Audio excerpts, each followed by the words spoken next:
Think about the last time your phone buzzed in a dark room. You probably reached for it without thinking. We've trained ourselves to blindly trust whatever these glowing rectangles tell us about our schedules, our weather, and our reality. But consider the mechanics of that trust for a second.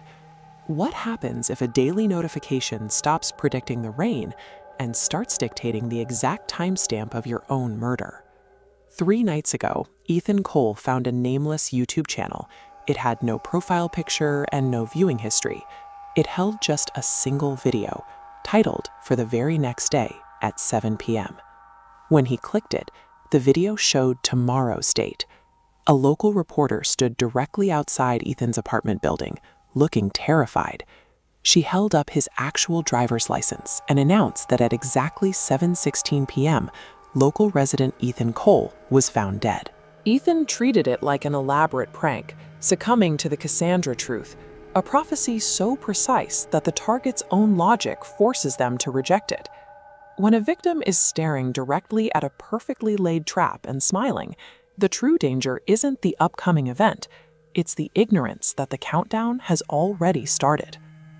The next morning, the environment began to align. The overcast weather, the exact sequence of pedestrians, the specific delivery truck parking outside. Ethan's physical reality was mirroring the digital prophecy step for step. This chart shows exact synchronization between the pre-recorded video and Ethan's reality. Environmental data points lock together, marching toward a red 7:16 p.m. marker. At 7:10 p.m., the situation becomes an active collision. Real news vans pull up outside. The reporter steps out. Ethan deadbolts the front door and locks every window. He is attempting to use his own physical agency to override a deterministic sequence of events. Those defenses fail almost instantly. 3 slow knocks echo from the front door. At the exact same moment, his phone buzzes. The empty YouTube channel has gone live.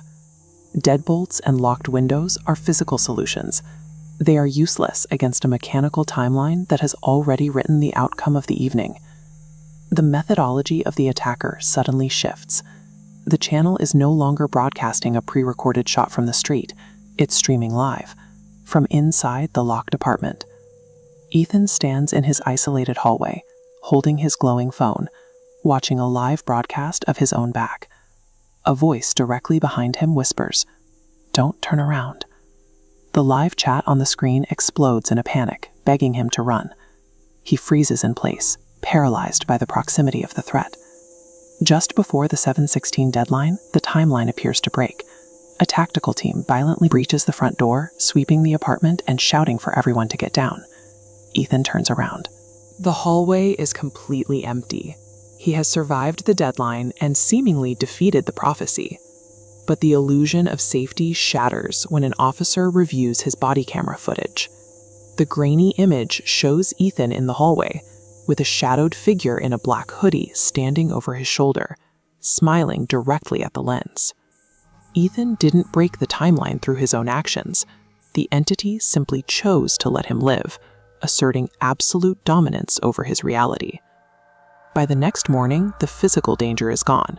The channel is wiped clean. No videos, no history. Ethan is safe inside his apartment. The 7:16 p.m. deadline served as the start of a protocol focused on the permanent psychological destruction of the victim. Now a new daily reality sets in.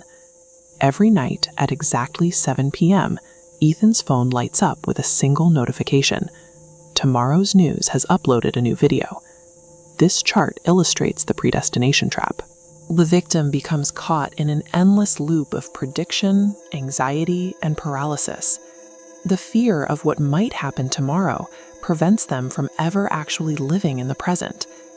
Ethan ignores the notification every single night, but that ongoing refusal is his final, desperate delusion of maintaining free will.